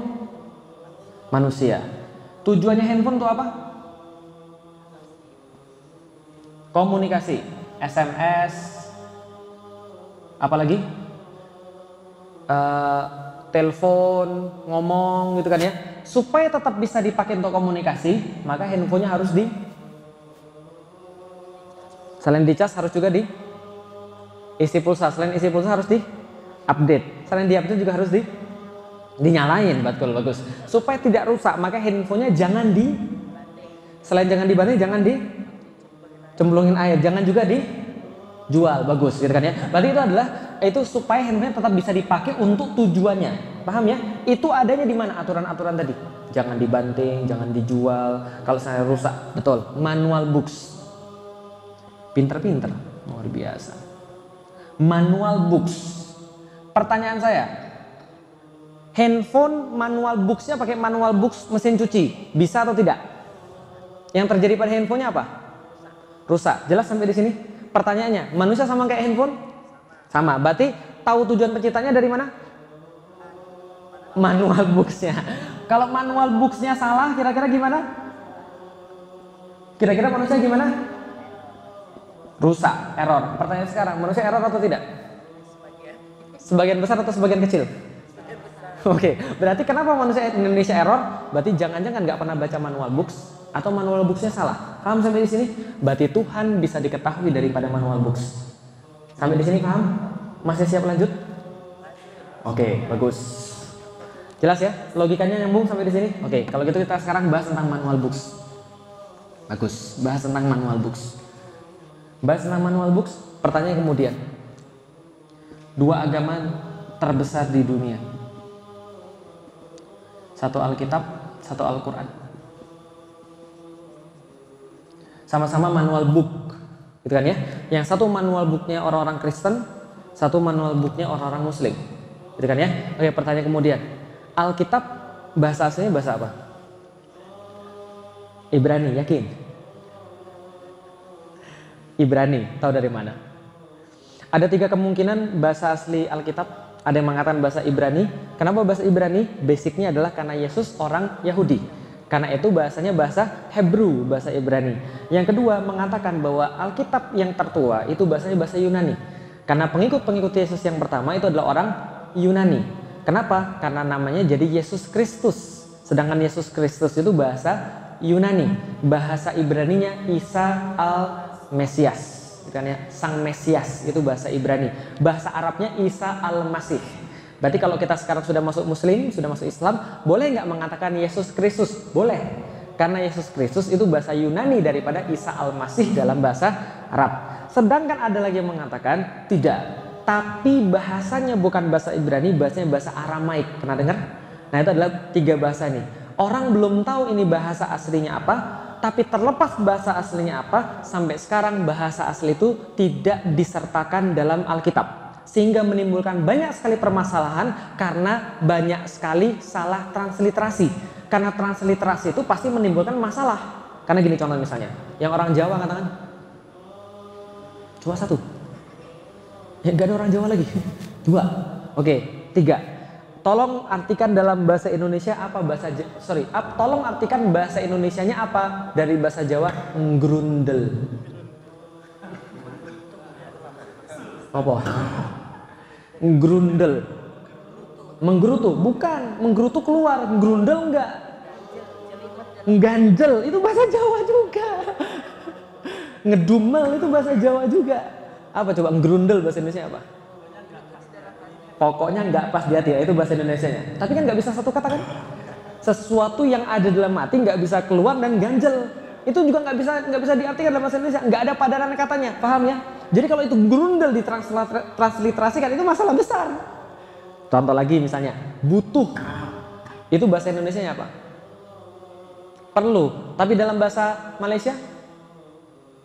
Butuh itu alat kelamin laki-laki. Contoh lagi, boleh dalam bahasa kita apa? Boleh. Boleh sama bisa beda nggak? Di Malaysia boleh itu bisa. Berarti kalau buku sini ditransliterasikan bahasa Malaysia, permasalahan nggak? Permasalahan. Bukunya Malaysia ditransliterasikan sini, permasalahan nggak? Permasalahan. Karena setiap transliterasi pasti bermasalah. Karena setiap peradaban beda-beda. Makanya kata-katanya pun beda. Bisa dipahami. Bahasa Arab ke Indonesia transliterasi bermasalah nggak? Makanya hampir sebagian besar Al-Quran di Indonesia itu bermasalah ketika ditransliterasikan. Contoh misalnya gini, wa idh qulna lil malaikati isjudu li adama fasajadu ila iblis aba wastakbar wa kana minal kafirin. Maka disuruhlah seluruh malaikat semuanya bersujud kepada Adam, maka semuanya bersujud kecuali iblis. Kenapa? Mereka aba wastakbar, mereka enggan dan mereka tidak mau. Mereka enggan wastakbar dan mereka sombong. Wa kana minal kafirin. Ada Al-Quran yang saya baca mengartikan begini, wa kana minal kafirin, dan mereka termasuk orang-orang yang kafir. Loh, kok iblis termasuk orang yang kafir? Iblis kan bukan orang. Bisa dipahami karena transliterasinya letterlux. Dari bahasa Inggris ke bahasa Indonesia bermasalah juga.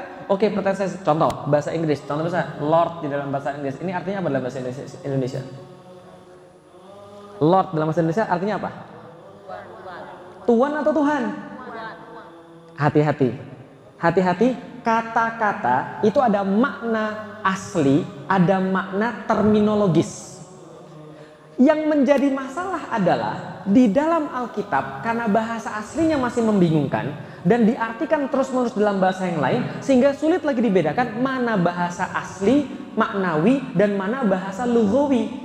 Mana pun dan lugawi yang asli dan maknawi yang terminologis bisa dipahami. Contoh begini misalnya, Ibu sudah punya resep?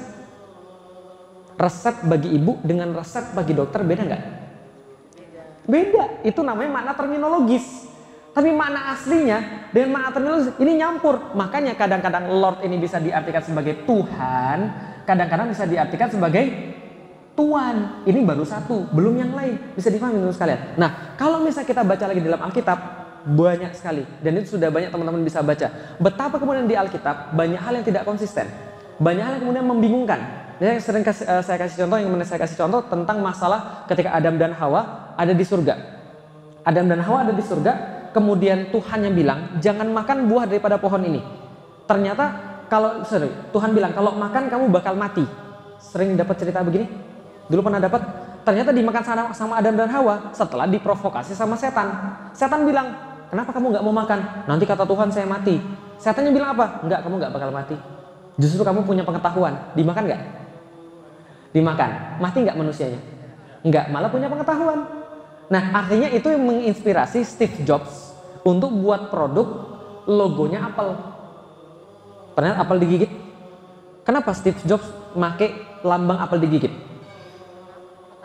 Ilmu pengetahuan. Karena buah apel itu adalah buah terlarang di surga itu yang dimakan sama Hawa dikasih kepada Adam. Maka mereka makan, mereka jadi punya pengetahuan. Ternyata nggak mati. Saya pernah debat begini sama seorang pastor bilang, kamu jangan menafsirkan agama orang, nggak boleh. Maksudnya adalah manusia makan, manusia mati. Toh sekarang manusia mati kan betul. Lalu saya bilang, berarti kemarin abadi dong. Jadi paham itu sekalian. Nggak juga ada dalil bahwa dulu manusia abadi. Tapi justru dikatakan Tuhan bilang kalau kamu makan kamu bakal mati. Ternyata dia nggak mati tapi punya pengetahuan. Lah kalau seandainya kemudian tetaplah oke lah nggak apa-apa. Tuhannya bilang kalau kamu mati. Oke sekarang kita mati. Tapi tidak menafikan bahwa setan benar. Setan bilang kalau kamu makan kamu punya pengetahuan. Ternyata setan benar. Dia dapat pengetahuan betul. Berarti Tuhan benar, setan juga benar. Bisa dipahami teman sekalian. Berarti besok-besok kalau ada setan yang datang pada kita, berarti bisa jadi setannya benar juga.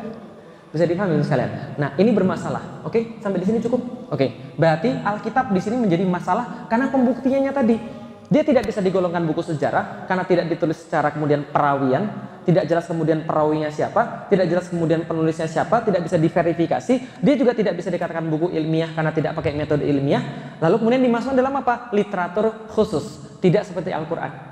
Al-Qur'an dari awal, dari problem kemudian kebahasaannya justru sangat kuat sekali. Turunnya kemudian diriwayatkan, jelas kemudian siapa yang meriwayatkannya, ayat ini sampai di mana dan seperti apa, tata letaknya diatur sedemikian rupa, dan sampai sekarang, Masya Allah. Oke, kalau gitu coba kita bahas tentang Al-Quran. Di dalam Al-Quran ada surat Al-Baqarah ayat 23. Jadi bunyinya di dalam Al-Quran adalah surat Al-Baqarah ayat 23 itu adalah ini. Sorry. Nah, wa in kuntum fi raibin mimman nazzalna ala abdina fa'tu bisuratin min mislih. Dan bila kalian tetap dalam keraguan, raib, kalau Anda ragu, Anda masih punya keraguan, wa in kuntum fi raibin mimma nazzalna, wa in kuntum fi raibin mimma nazzalna ala abdina, jadi dalam keraguan dengan apa yang kami turunkan terhadap hamba kami Muhammad, maka datangkanlah satu surat saja yang semacamnya. Jadi kalau ada orang yang masih ragu, tantangannya adalah suruh mendatangkan satu surat yang semacamnya. Pertanyaan saya sederhana, ini ayat turun kapan? Ayat ini turun kapan? Yang jelas ketika Nabi Muhammad masih hidup. Bagus.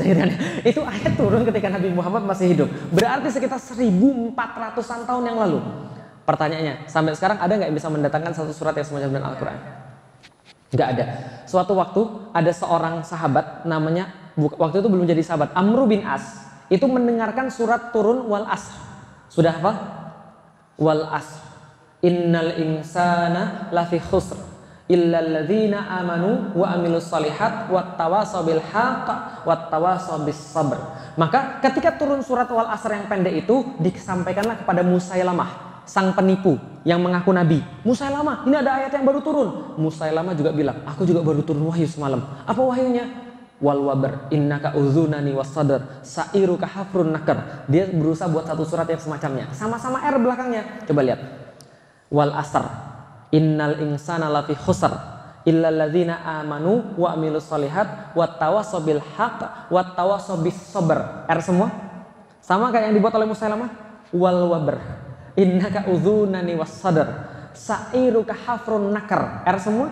R semua. Nah, ketika kemudian turun R semua, apakah dikatakan sama dengan Al-Quran? Tidak. Tapi tetap beda. Nah, kenapa beda? Artinya wal wabar, demi kelinci.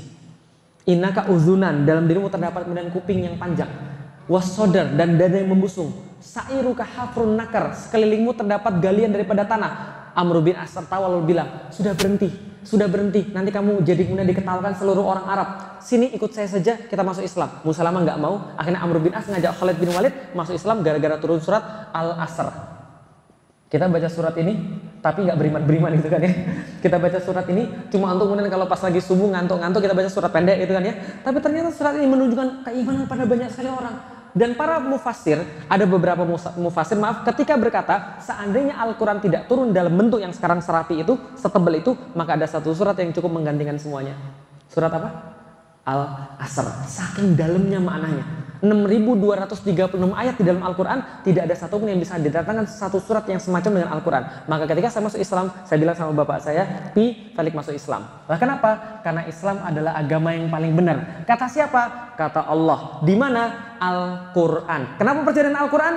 Karena tidak ada yang bisa mendatangkan yang semacamnya. Gak muter-muter lagi kan ya? Jelas sampai di sini? Oke, kalau gitu kita sudah lihat. Dari mana asal manusia? Dari Tuhan. Apa tujuan hidup manusia? Apa tujuan hidup manusia? Tujuan hidup kita apa? Cari uang? Bukan. Karena kalau cuma cari uang, berarti orang kaya sudah nggak punya tujuan hidup lagi. Kalau gitu tujuan hidup kita apa? Beribadah pada? Tahu dari mana? Kenapa percaya dengan Al-Quran? Manual buku kita. Apa jaminannya? Apa buktinya? Tidak ada yang bisa mendatangkan yang semacamnya. Al-Baqarah 23. Sekarang sudah punya bukti? Sudah punya keyakinan? Oke, maka ketika saya datang pada bapak ibu saya bilang, Falik masuk Islam. Kenapa? Karena tidak ada yang bisa mendatangkan semacam dengan Al-Quran. Karena itu bagi Falik ini adalah sebuah bukti yang kalau ada yang bisa mendatangkan yang semacam dari Al-Quran, Falik keluar lagi daripada Islam dan Falik ajak semua orang-orang yang dulu Muslim untuk keluar daripada Islam. Karena berarti Al-Quran sudah salah. Jelas? Sampai sekarang tidak ada yang bisa menjawab tantangan Allah untuk mendatangkan yang semacam dengan Al-Quran. Itulah karenanya Anda masih punya alasan menjadi seorang Muslim. Oke, kalau gitu coba lihat. Nih teman-teman sekalian, setiap petugas datang pasti bawa bukti. Contoh, Anda di stop sama polisi di jalan, berhenti atau tidak? Kenapa berhenti? Buktinya apa yang membuat Anda yakin kalau dia polisi? Seragam. Maka Anda beriman kan kita, dalam tanda kutip ya. Seragam, selain seragam apa lagi? Bawa pistol. Apa lagi? Bawa surat tugas. Gitu kan ya? Berarti Anda berhenti. Setiap petugas pasti punya bukti. Contoh, Nabi Musa, apa buktinya? Kalau dia nabi, tangannya bercahaya, mukjizatnya tangannya bercahaya. Apalagi? Membelah lautan dengan tongkatnya. Apalagi? Mendatangkan apa namanya? Iya, malapetaka itu kan ya. Itu adalah buktinya. Nabi Isa, Yesus, apa buktinya? Kalau dia nabi, apa mukjizatnya? Mengobati orang, menghidupkan orang mati, berbicara ketika masih dalam buayan. Itulah mukjizat-mukjizatnya Nabi Isa. Nabi apa lagi? Nabi Sulaiman, ngomong sama binatang, mendatangkan apa namanya, mengendalikan para jin, gitu kan ya, dan sebagainya, mengendalikan angin dan sebagainya. Pertanyaan saya, coba lihat, Nabi Musa wafat, tongkatnya masih ada? Katanya masih ada di Turki, tapi khasiatnya masih bisa membelah lautan? Enggak. Nabi Isa diangkat oleh Allah, belum meninggal, diangkat juga mujizatnya. Nabi Sulaiman wafat, mujizatnya diangkat Allah. Nabi Daud wafat, diangkat Allah mujizatnya. Satu-satunya nabi yang ketika wafat mujizatnya masih tetap tinggal, itu adalah Muhammad. Apa mujizatnya? Al-Quran. Sebagai bukti bagi Anda supaya Anda mikir. Kalau Anda mikir kemudian Anda tetap kekeh meragukan Al-Quran, berarti ada yang salah di situ. Bisa dipahami sekalian. Dan bagi orang-orang Muslim, kenapa tetap ditinggalkan Al-Quran? Supaya Anda tidak punya alasan untuk tidak beriman. Maka Allah di dalam Al-Quran mengatakan begini, afala yatafakkarun, afala yaqilun, ya ulil albab. Gampangnya begini, kok kamu bisa nggak beriman sih? Apa sih yang kurang sehingga kalian itu nggak beriman? Kok bisa-bisanya orang nggak beriman? Kalian nggak mikir, kalian nggak punya akal. Nah, itu maksudnya, gitu loh maksudnya. Karena kenapa? Allah menyindir pada orang yang nggak punya akal. Kok bisa nggak beriman? Sedangkan buktinya sudah sedemikian nyata. Orang zaman dulu, saya nggak percaya itu Musa, saya nggak percaya. Tapi ketika melihat, lautan terbelah, ini nggak mungkin manusia nih beriman. Gitu kan ya? Jangankan orang-orangnya Nabi Musa, Fir'aun aja, itu pas ngelihat lautan terbelah itu sudah setengah hancur tuh keyakinan dia. Dulu kan dia hebat banget tuh mengatakan, saya ini Tuhan yang paling tinggi. Tapi begitu lihat, laut terbelah bro. Ketika lautnya ngantem dia mau ngomong apa? Saya mau beriman pada Tuhannya Musa. Tapi nggak sempat, mulutnya disumpal oleh Allah pakai pasir. Sehingga dia meninggal dalam keadaan tidak beriman. Nah maka kalau ada orang melihat bukti-bukti sedemikian nyata, Al-Quran diturunkan 1400 tahun yang lalu, nggak ada yang bisa menyamai bahkan satu surat pun, itu aneh kalau tidak beriman. Karena itu mujizatnya di situ. Jadi mujizat Al-Quran di mana? Tidak ada yang bisa mendatangkan yang semacamnya. Sampai di sini bisa dipahami teman-teman sekalian? Oke, yang terakhir soalan contoh tentang ini. Pernah dengar monyet beriman? Monyet beriman belum pernah dengar ceritanya? Oh belum, mau ceritain tentang monyet beriman? Oke, bayangkan begini. Monyet lagi duduk, di depannya ada pisang sama duit 100 miliar. Bayangin aja begitu ya. Ada monyet duduk, di depannya ada meja, ada pisang, ada duit 100 miliar. Kira-kira kalau monyet disuruh pilih, monyetnya milih mana? Sudah pernah pengalaman? Enggak. Itu guyonan saja. Jadi gini, pasti pilih pisang. Pertanyaan saya, kalau kita bilang sama monyetnya begini, Nyet, sebentar, jangan pilih dulu, saya mau jelasin dulu. Kita jelasin. Gini loh Nyet, kalau kamu pilih pisang, ingin kamu sehari makan, pisangnya habis. Tapi kalau kamu pilih 100 miliar, kamu bisa beli tanahnya banyak sekali. Terus kamu tanemin pisang-pisang tuh banyak banget. Setiap hari kamu bisa panen pisang. Bisa bikin pisang goreng, kolak pisang, dan segalanya. Kita sudah jelasin 3 hari 3 malam, tetap monyetnya pilih jelas. Kenapa dia pilih pisang?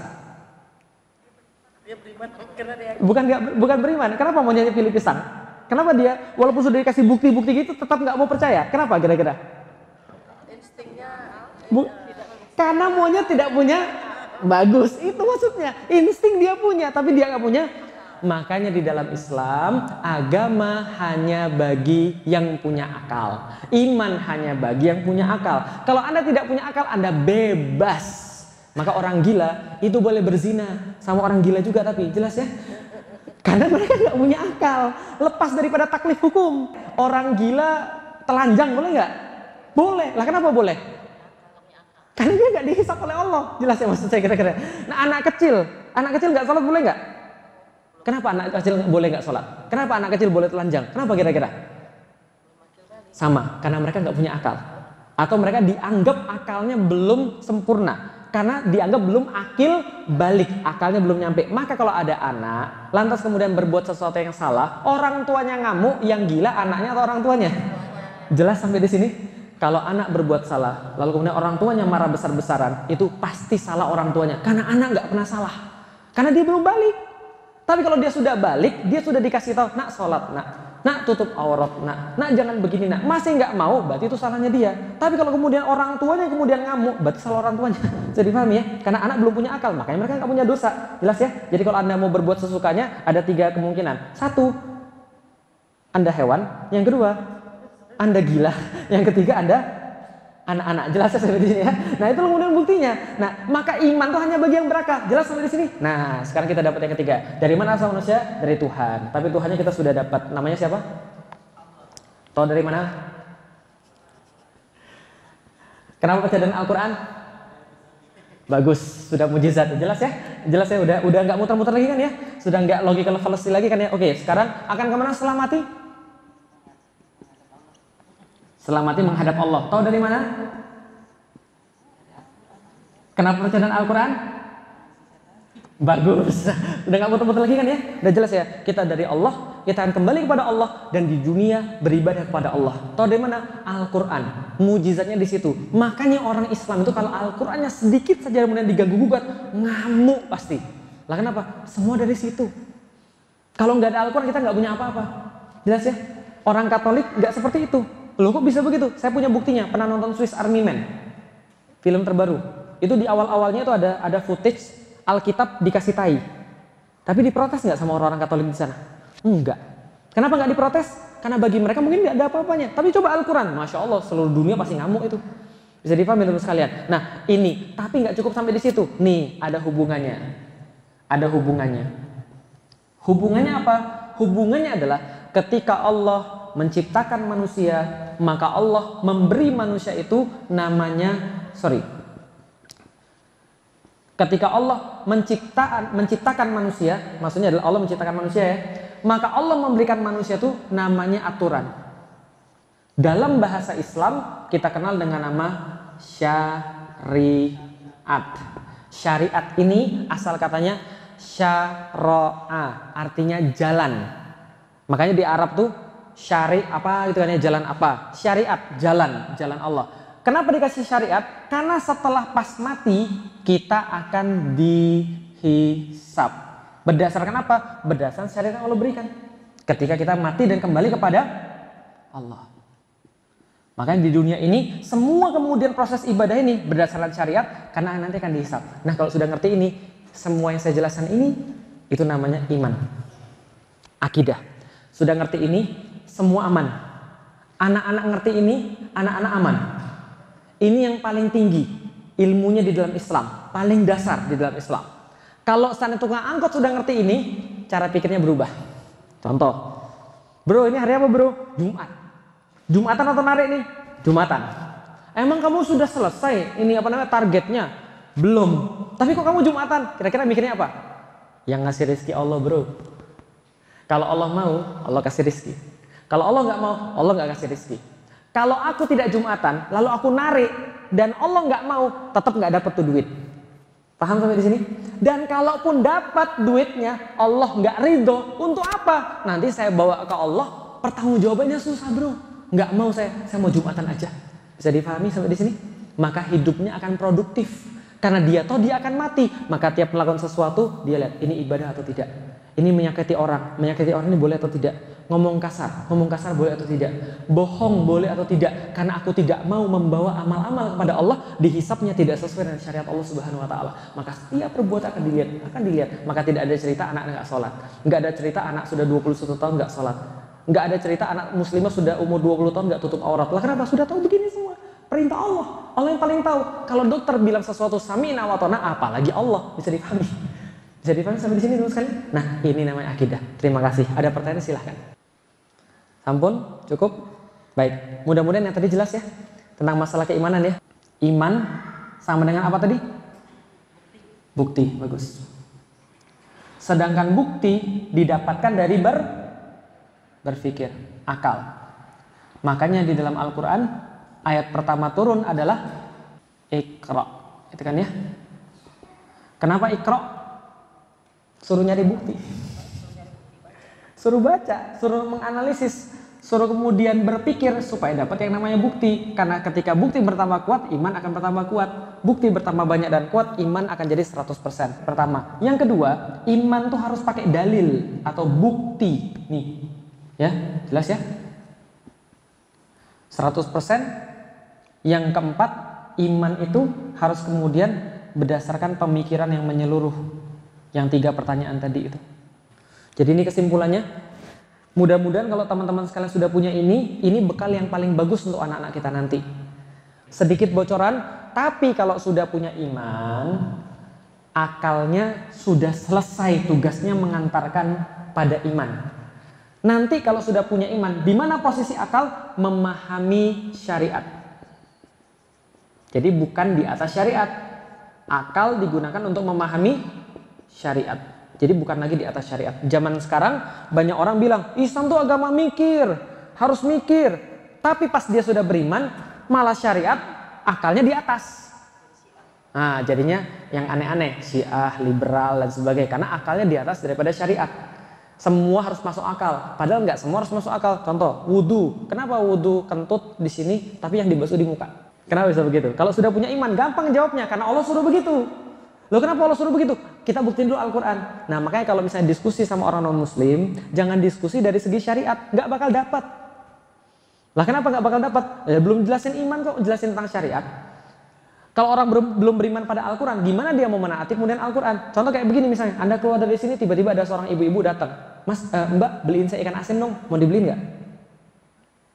Syariatnya dia suruh minta beliin ikan asin, mau dibeliin nggak? Nggak kenal sebelumnya, mau dibeliin? Mikir kita, kamu siapa? Kenapa kita nggak mau? Karena kita nggak punya bukti. Kenapa kita harus taat pada dia? Bisa dipahami ya? Tapi kalau ibu Anda nelpon dari rumah, Dek, tolong beliin ikan asin dong, beliin nggak? Kalau nggak punya duit, minjem. Kalau misalnya nggak tahu di mana belinya, tanya. Kalau nggak tahu gimana cara belinya, belajar, berusaha. Jelas sampai di sini. Kalau kita sudah punya kenapa, sudah punya iman, apapun kita cari. Nah, makanya beda antara orang yang masuk Islam punya iman yang benar sama yang nggak punya iman yang benar. Orang yang masuk Islam yang benar itu pasti produktif. Kenapa produktif? Karena dia sudah punya alasan. Kenapa saya masuk Islam? Dan saya mau semua orang tahu kebahagiaan yang saya rasa, keindahan yang saya rasa. Bagaimana sih kemudian beragama itu pasti punya dalil, punya dasar, berakal. Dia akan nyebarin pada semua orang. Nah, saya masuk Islam, saya nggak punya apa-apa. Saya nggak hafal huruf hijaiyah, saya nggak bisa baca Quran, saya nggak hafal Al-Quran apalagi, nggak hafal nama nabi-nabi, nggak hafal bahkan bulan-bulan di dalam Islam. Yang saya punya apa? Kenapa saya harus masuk Islam? Akhirnya ketika saya punya kenapa, saya pelajari semuanya. Nggak tahu, belajar. Nggak tahu, tanya. Nggak punya, pinjem. Nah, jadi kira-kira begitu. Gitu ya. Baik, ini kesimpulan kita. Mudah-mudahan Allah merahmati dan memberikan kita kekuatan. Allah menanamkan pada kita kekuatan, dan kekuatan kita ini adalah berdasarkan daripada berpikir ini. Dan mudah-mudahan Allah mempermudah kita untuk senantiasa bisa beriman secara tulus, secara murni sampai dengan Allah menjemput kita.